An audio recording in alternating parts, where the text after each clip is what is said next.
Assalamualaikum warahmatullahi wabarakatuh. Bismillahirrahmanirrahim. Alhamdulillahi rabbil alamin. Wassalatu wassalam ala sayyidil mursalin wa ala alihi wa sahbihi ajma'in. Rabbi shrah lana sudurana wa yassir lana umurana wahlul 'uqdatam min alsinatina yafqahu aqwalana wa thabbit aqdamana wa tammin taqsirana ya rabbana rabbal alamin. La hawla wa la quwwata illa billahil aliyyil azim. La hawla wa la quwwata illa billah. La hawla wa la quwwata illa billahil aliyyil azim. Amma ba'd. Allahumma salli wa sallim wa barik ala sayyidina Muhammadin wa ala ali sayyidina Muhammad. Astaghfirullah alladhi la ilaha illa huwa ar-rahmanir rahim. Al-hayyul qayyum alladhi la yamut wa atubu ilaih. Allahumma ighfir lana. Alhamdulillah, kita bersyukur kepada Allah Subhanahu wa taala kerana dapat sama-sama dalam pengajian hadis 40 yang dikarang oleh Imam Nawawi radhiyallahu anhu. Wa nafa'ana bi'ulumihi wa ja'alana minal mukhlisina bi qiraatih. Dan kita akan sama-sama membaca syarah yang bernama Al-Jawahir Al-Lu'lu'iyah yang dikarang oleh Syekh Muhammad ibn Abdullah Jordani Dimyati radhiyallahu anhu. Jadi kita dah sampai pada hadis yang ke-23.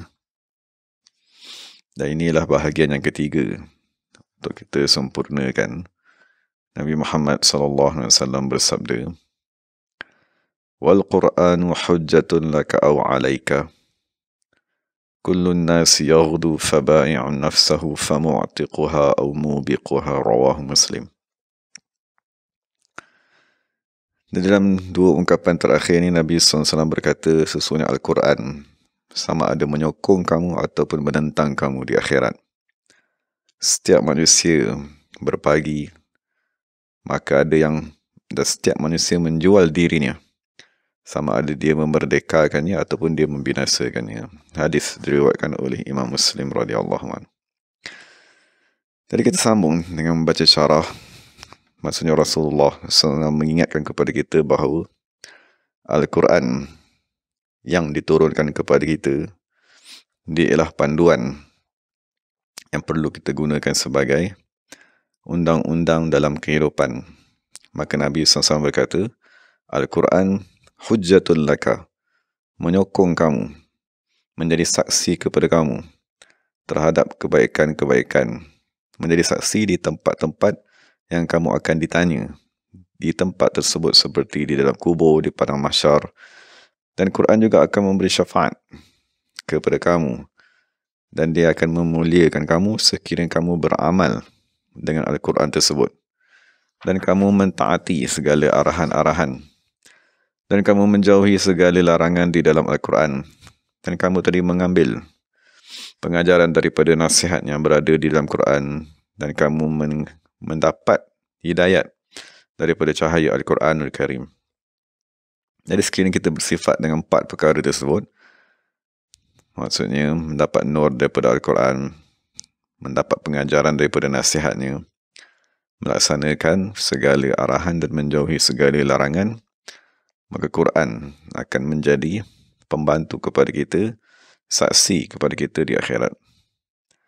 Aw hujjatun 'alaika, ataupun Quran tidak akan menentang kamu pada tempat-tempat tersebut sekiranya kamu tadi berpaling daripada isi kandungan Al-Quran dan kamu tidak mengamalkan dengan Quran tersebut, maka Quran tidak akan menentang kamu dan dia akan menjadi saksi terhadap kelalaian dan kecuaian kamu, bahawa sesungguhnya kamu tadi tidak melaksanakannya. Dan diriwayatkan daripada Amr ibn Shu'aib, daripada bapanya dan daripada datuknya, daripada Nabi Muhammad SAW, Baginda SAW bersabda, sesungguhnya Al-Quran akan dijelmakan sebagai seorang lelaki, maka dibawa orang yang menghafalnya. Orang tersebut tidak mengamalkan arahan Al-Quran tadi, maka Quran yang dijelmakan sebagai satu lembaga manusia tidak akan menentangnya. Dan Quran tidak akan berkata, wahai Allah, Kau telah menjadikan orang ini menanggungku, maka dialah sejahat-jahat manusia yang menanggungku, melanggar segala aturan-aturan dan hudud yang ada pada diriku, mensia-siakan segala kefarduan-kefarduan dan melakukan segala maksiat dan meninggalkan mentaatiku. Maka sentiasalah Quran tadi mengungkit kesilapan-kesilapan sehingga dan dilontarkan ke atas orang tersebut, sehinggalah dikatakan kepada Quran yang dijelmakan sebagai lembaga tadi, kamu buatlah apa yang kamu suka kepada orang tersebut, maka Quran tidak akan memegang tangannya, mengheretnya sehingga mencampakkan ke dalam neraka di atas batang hidung orang tersebut. Itulah keadaan pertama bagaimana Quran menentang orang yang menghafalnya. Dan yang keadaan yang kedua, dibawa seorang lelaki yang soleh yang menghafal Quran, melaksanakan segala arahannya, dan maka Al-Quran tadi dijelmakan bagi orang tersebut untuk memberikan pertahanan kepadanya, untuk memberikan keselamatan kepadanya. Maka Quran tadi berkata, yang dijelmakan tadi, wahai Allah Subhanahu Wa Taala, Engkau telah menjadikan orang ini menanggungku, maka inilah sebaik-baik orang yang membawaku, memelihara segala undang-undang dan mengamalkan segala kefarduanku, menjauhi segala maksiat dan mengikut segala ketaatan. Maka sentiasalah Quran tadi menyokongnya, membantunya, memberi syafaat kepadanya, sehingga dikatakan kepada Quran tadi, nah, kamu ambillah orang tersebut. Maka Quran tadi memegang tangannya dan membawanya, sehingga kan memakaikan kepadanya satu baju daripada sutera syurga, kemudian diletakkan di atas kepalanya mahkota raja dan diberikannya minum dengan arak daripada syurga. Dan daripada Abdullah ibn Mas'ud radhiyallahu anhu, dia berkata, akan dibawa Quran pada hari kiamat, memberi syafaat kepada orang yang membawanya, dan membawa orang yang menghafalnya tadi, yang mengamalkannya kepada syurga. Itulah keadaan pertama. Ataupun Quran tadi akan menentangnya, dan Al-Quran tidak akan membawanya kepada api neraka. Dan sesungguhnya telah datang daripada Nabi SAW, baginda bersabda, bacalah Al-Quran dan beramallah dengan Quran, dan janganlah kamu tadi meninggalkan membacanya, maksud tidak membaca, meninggalkan terus. Dan jangan kamu tadi melanggar segala undang-undang, segala peraturan yang ada di dalam Al-Quran tersebut.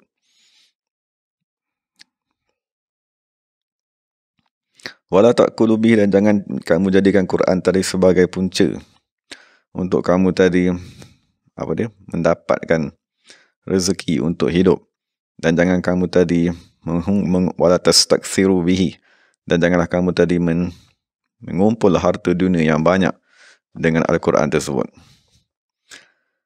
Maka oleh sebab itu Imam Sahal bin Abdullah Tustari radhiyallahu anhu berkata, tanda seseorang tadi mencintai Allah Subhanahu Wa Taala ialah dia tadi mencintai Al-Quran. Dan tanda seseorang tadi mencintai Al-Quran ialah dia mencintai Nabi Muhammad sallallahu alaihi wasallam. Dan tanda seseorang tadi mencintai Nabi ialah dia tadi mencintai sunnah baginda. Dan tanda orang tadi mencintai sunnah baginda ialah dia tadi mencintai akhirat. Dan tanda seseorang tadi mencintai akhirat ialah dia tadi membenci dunia. Dan tanda seseorang tadi membenci dunia ialah dia tidak mengambil daripada dunia melainkan sesuatu yang perlu saja. Maka dinyatakan dalam kitab ni, seseorang yang mengambil bayaran daripada pengajaran Al-Quran ialah dicela sekiranya dia tadi dalam keadaan yang kaya, sama ada kaya daripada segi zahir ataupun daripada segi hatinya.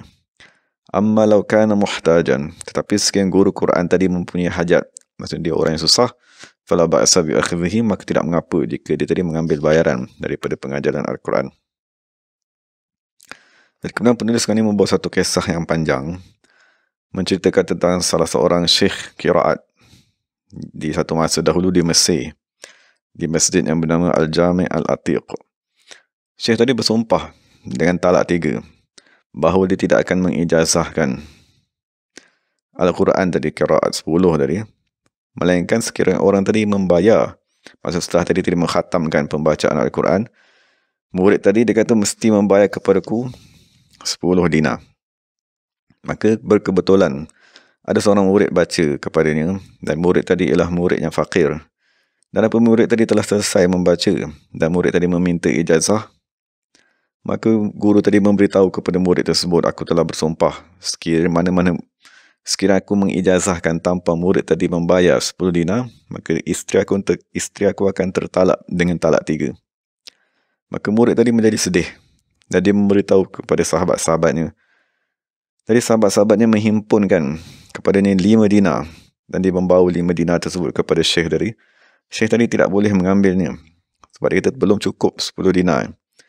Maka murid tadi keluar daripada rumah syekh tadi dan dia melihat satu rombongan untuk pergi bermusafir, pergi menunaikan haji ataupun umrah. Maka murid tadi berkata, wallahi demi Allah, aku tidak akan menggunakan 5 dinar ini melainkan untuk pergi menunaikan haji. Lalu dia membeli barang-barang keperluan dan dia berjalan sehingga sampai ke Makkah. Apabila murid tadi telah selesai menunaikan haji, maka dia pergi ke Madinah. Apabila dia sampai kepada kubur Nabi Muhammad sallallahu alaihi wasallam, maka dia berkata, Assalamualaikum ya Rasulullah. Kemudian dia membaca Al-Quran sebagaimana yang telah diijazahkan kepada gurunya. Maksudnya qiraat tadi tu.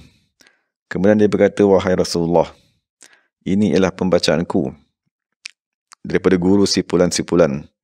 Dan guru tadi meriwayatkan daripada syekh sipulan-sipulan sampai kepada kamu, wahai Rasulullah, sampai kepada Jibril alaihissalam dan sampai kepada Allah Subhanahu wa taala.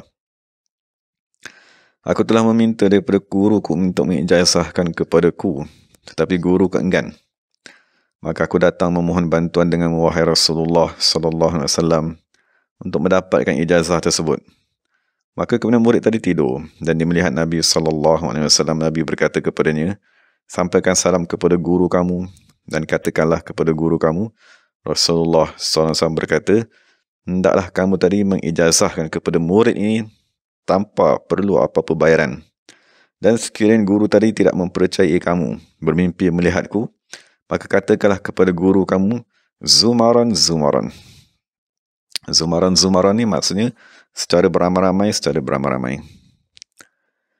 Dan apabila murid yang fakir tadi pulang semula ke Mesir, maka dia memberitahu gurunya dan dia menyampaikan kepada gurunya tadi arahan Nabi Muhammad SAW. Tetapi gurunya tidak mempercayainya. Kemudian murid tadi berkata, aku mempunyai satu tanda, satu alamat kebenaranku, ialah sabda baginda SAW, Zumaran. Maka apabila guru tadi, syekh tadi mendengar lafaz Zumaran tadi, maka syekh tadi menjerit lalu terus jatuh pengsan.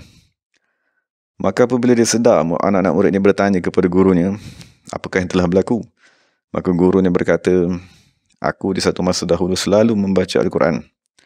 Lalu satu ketika aku sampai kepada firman Allah Subhanahu wa taala, wa minhum ummiyuna la ya'lamuna al-kitaba illa amaniya wa inhum illa yadhunnun.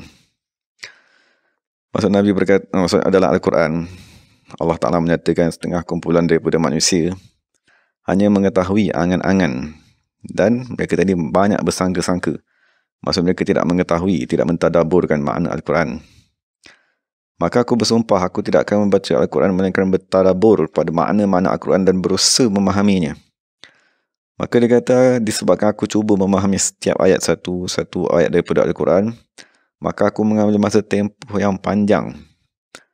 Dan aku tak sempat pun nak mengkhatamkan Al-Quran sebab dia mentadabur setiap ayat tadi. Sehinggalah daku tadi terlupa Al-Quran tersebut.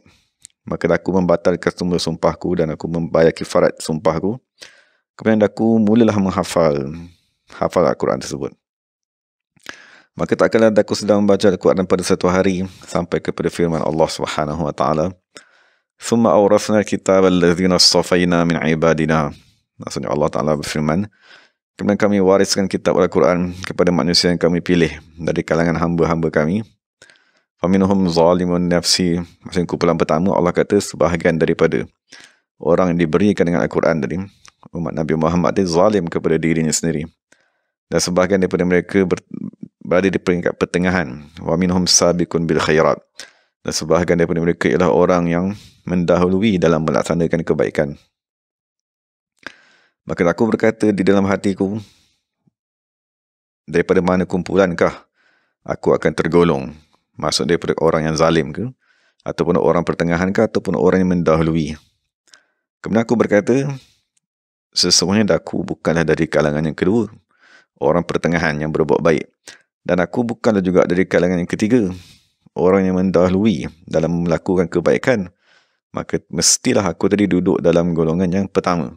Maksudnya orang yang menzalimi dirinya sendiri. Maka guru dia kata aku tidur pada malam tersebut dalam keadaan yang amat sedih. Maksudnya dia kata dia telah diwariskan Al-Quran.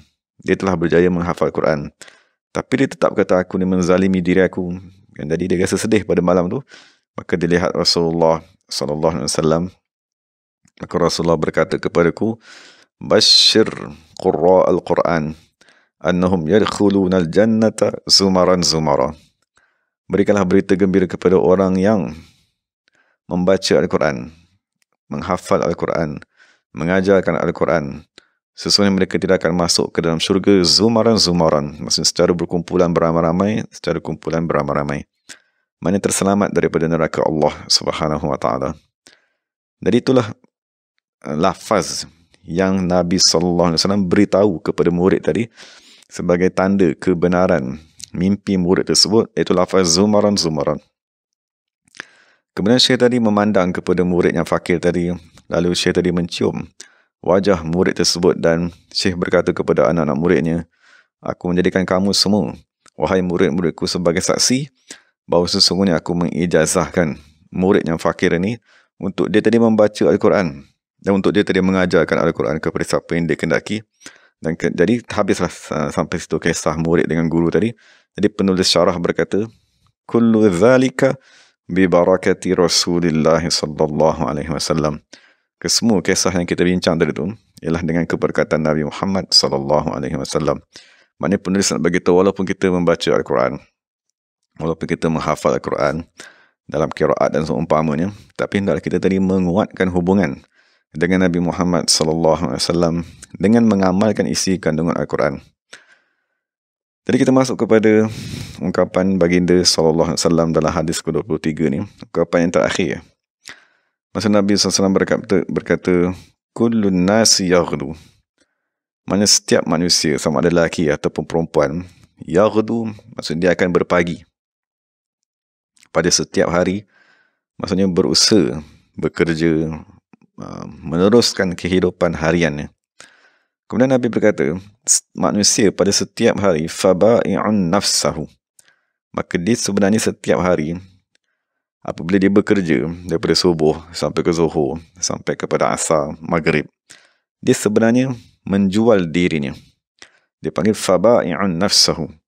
Maksudnya diri kita yang paling berharga ni, masa daripada subuh, zuhur sampai asar tadi, maksudnya kita tadi bekerja. Jadi kepada siapakah kita bekerja?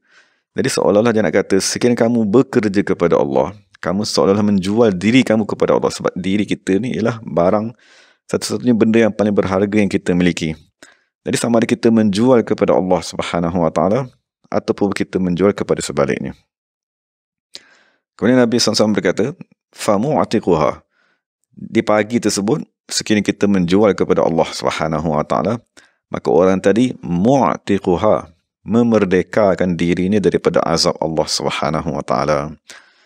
Au mubiquha. Tetapi sekiranya kita tadi menjual diri kita kepada iblis, syaitan dan seumpamanya, famubiquha, maka orang tadi sebenarnya membinasakan dirinya sendiri. Dan ini satu perkara yang penulis maksudnya Nabi SAW nak ingatkan kepada kita, bahawa kita kena sentiasa memikirkan untuk mengeluarkan diri kita daripada api neraka. Maksudnya banyak doa yang kita baca, penutup kepada doa-doa tersebut seperti Rabbana atina fid dunya hasanah wa fil akhirati hasanah. Penutupnya ialah waqina azaban nar. Setelah apa saja yang kita doa, kebaikan dunia, kebaikan akhirat, tetapi satu perkara yang mesti kita fokuskan ialah, adakah diriku dah terselamat daripada api neraka? Dan apabila kita baca doa kunut, kita akan baca wa barik lana fi ma a'taita wa qina syarra ma qadait. Maksud kita minta lindung daripada segala kejahatan. Dan Al-Quranul Karim ditutup dengan dua surah meminta lindung. Qul a'udzu birabbil falaq dan qul a'udzu birabbin nas. Jadi maksudnya Nabi SAW nak beritahu kepada kita, setiap hari kita kena renung diri kita, adakah kita tadi telah mengeluarkan diri kita daripada api neraka tadi. Daripada api, yang ulama syarahkan api tadi ada 3 ya. Maksud pertama sekali ialah api syahwat. Maksud adakah kita masih lagi hidup semata-mata kerana syahwat, kerana pangkat, kerana dunia, kerana syahwat makan, seks dan seumpamanya. Itu ialah api yang pertama. Api yang kedua ialah narul qati'ah. Adakah kita masih duduk dalam neraka, terputusnya hubungan dengan Allah Subhanahu wa taala. Dan yang paling ditakuti sekali ialah api yang ketiga, narus syaqawah. Maksudnya api kekufuran, menentang Allah Subhanahu wa taala, menentang Nabi Muhammad SAW, menghina wali-wali Allah Subhanahu wa taala, merendahkan imam-imam mazhab dan seumpamanya. Maka itu ya 3 bentuk api yang kita kena fikirkan. Adakah kita tadi setiap hari bila kita bangun pagi tadi, kita dah terselamat ke belum daripada ketiga-tiga api tersebut. Jadi itulah Nabi SAW memperingatkan kepada kita supaya merdekakanlah dirimu daripada api neraka Allah Subhanahu wa taala. Jadi sebagai penutup ni dalam syarah ni, penulis apabila Nabi menyebut hendaklah kamu memerdekakan diri kamu daripada api, maka penulis akan membawa beberapa hadis dan beberapa kisah sebagai panduan kepada kita. Bagaimanakah cara untuk kita mengeluarkan diri kita daripada api neraka Allah Subhanahu wa taala? Api yang kita dah bincangkan tadi 3 tadi. Api syahwat, kan, api terputus hubungan dengan Allah, dengan kekasih-kekasih Allah, dan yang ketiga ialah api kecelakaan. Jadi dalam syarah ni nyatakan bahawa sesiapa yang berkata, maksud dalam hadis, datang dalam hadis Nabi SAW, siapa yang berkata pada waktu pagi, subhanallah bihamdihi alfa marratin, sebanyak 1000 kali, faqad ishtara nafsahu minan nar, sesungguhnya dia telah membeli dirinya daripada min azabillah, daripada azab siksaan Allah Subhanahu wa taala, wa kana min akhir yaumihi atiqan minan nar, dan dia tadi pada akhir siangnya akan menjadi orang yang dimerdekakan daripada azab Allah Subhanahu wa taala. Dan yang kedua, dalam syarah ni nyatakan, maksudnya ulama ahli sufi telah berkata, siapa yang membaca la ilaha illallah 70,000 marrah, sebanyak 70,000 kali, a'taqallahu biha raqabatahu atau raqabat man qalaha lahu minan nar. Maksudnya Allah Ta'ala akan memerdekakan diri orang yang bertahlil sebanyak 70,000 kali, ataupun orang yang dihadiahkan tahlil tersebut daripada api neraka Allah. Maka nyatakan dalam syarah ni, ahli sufi, mereka tadi menjaga, maksudnya mengamalkan amalan tersebut, dan mereka menyimpan 70,000 tadi bagi diri mereka sendiri. Dan mereka tadi membacakan 70,000 tadi kepada ahli keluarga mereka yang telah meninggal dunia, sahabat-sahabat mereka. Maka dalam syarah dikatakan, fayambaghi lil insan an yaf'alaha, maka sepatutnya bagi manusia tadi mengamalkannya, iqtidaan bihim, kerana mengikut mereka, menjadikan mereka sebagai qudwah, wa tabarrukan bi af'alihim, dan sebagai mengambil berkat daripada perbuatan mereka. Dan sebagai penutupnya, penulis membawa satu kisah. Dia kata diriwayatkan sesungguhnya ada seorang pemuda yang soleh dari kalangan ahli kasyaf, ibunya meninggal dunia. Maka pemuda tadi menjerit dan menangis dan pengsan. Maka ditanya apakah sebab pemuda tadi menjerit, menangis dan pengsan tadi. Dia kata, aku telah dikasyafkan kepadaku, aku melihat ibuku di dalam api neraka. Maka sebahagian daripada syekh dari kalangan ahli sufi yang hadir tadi, dia kata sesungguhnya aku telah bertahlil sebanyak 70,000 kali, dan aku berniat sebenarnya 70,000 kali tadi untuk diriku sendiri. Tapi apabila aku melihat keadaan yang menimpa ibu kepada pemuda tersebut, maka dia berkata dalam hatinya, wahai Allah Subhanahu wa taala, sesungguhnya kamu mengetahui aku telah bertahlil sebanyak 70,000 kali tahlil, dan aku berniat untuk menyimpannya bagi diriku, tetapi aku bersaksi bahawa sesungguhnya aku membeli dengan tahlil tersebut ibu kepada pemuda ini daripada api neraka. Maka belum sempat syekh tadi menyempurnakan kalamnya, di dalam hatinya melainkan pemuda tadi telah tersenyum dan terzahir kegembiraannya amat sangat, dan berkata pemuda tadi, Alhamdulillahillazi arani ummi, dia kata kepujian bagi Allah Subhanahu wa taala yang telah memperlihatkan ibuku telah dikeluarkan daripada api neraka dan diarahkan agar dibawa ke dalam syurga Allah Subhanahu wa taala. Itu sebagai penutupnya lah. Kemudian akhir sekali penulis syarah berkata, sesungguhnya hadis yang senang kita baca ni, hadis 23 ni adalah hadis yang amat agung, yang mengandungi pelbagai masalah-masalah penting dalam kaedah-kaedah agama. Moga-moga Allah SWT memberi kemanfaatan kepada kita, dan moga-moga kita dapat mengamalkan tahlil tersebut. Cuma apabila kita ingin mengamalkan tahlil tadi, sebagai apabila kita ingin mempelajari sembahyang, kita kenalah mencari guru untuk mengajarkan kita syarat-syarat sembahyang, syarat sah sembahyang, syarat sebelum masuk ke dalam sembahyang, perkara yang membatalkan sembahyang dan seumpamanya. Jadi betul juga apabila kita ingin mengamalkan tahlil 70,000 tadi, maka sebaiknya kita cari guru dahulu untuk kita belajar bagaimanakah kaifiat untuk kita bertahlil tadi. Apakah ada adab untuk berzikir, apakah adab sebelum masuk berzikir, adab semasa kita tadi berzikir, dan adab setelah kita tadi berzikir. Moga-moga Allah Subhanahu wa taala menerima tahlil yang kita buat tadi. Pertama sekali menerimanya untuk diri kita sendiri, dan moga-moga tahlil tadi kita boleh hadiahkan kepada orang-orang yang kita sayangi, seperti ibu bapa, orang yang amat berjasa kepada kita, ibu bapa, guru-guru, sahabat-sahabat dan seumpamanya. Wallahu ta'ala alam. Dan segala yang baik daripada Allah Subhanahu wa ta'ala. Segala salah silap itu daripada diri saya sendiri. Wa aqulu qawli hadha wa astaghfirullahal azim li wa lakum wa lisairil muslimin wal muslimat. Assalamualaikum warahmatullahi wabarakatuh. Bismillahirrahmanirrahim. Alhamdulillahi rabbil alamin. Wassalatu wassalamu ala sayyidil mursalin wa ala alihi wa sahbihi ajma'in. ربنا ظلمنا أنفسنا وإن لم تغفر لنا وترحمنا لنكون من الخاسرين. اللهم احفظ شيخنا سيد الشيخ صلاح الدين الحسن الحسني وارزقنا جميعا أنواره برحمتك يا أرحم الراحمين. وصلى الله على سيدنا محمد النبي الأمي وعلى آله وصحبه وسلم. سبحان ربك رب العزة عما يصفون وسلام على المرسلين والحمد لله رب العالمين. تقبل الله منا ومنكم. Jadi terima kasih kepada semua sahabat-sahabat. Assalamualaikum warahmatullahi wabarakatuh.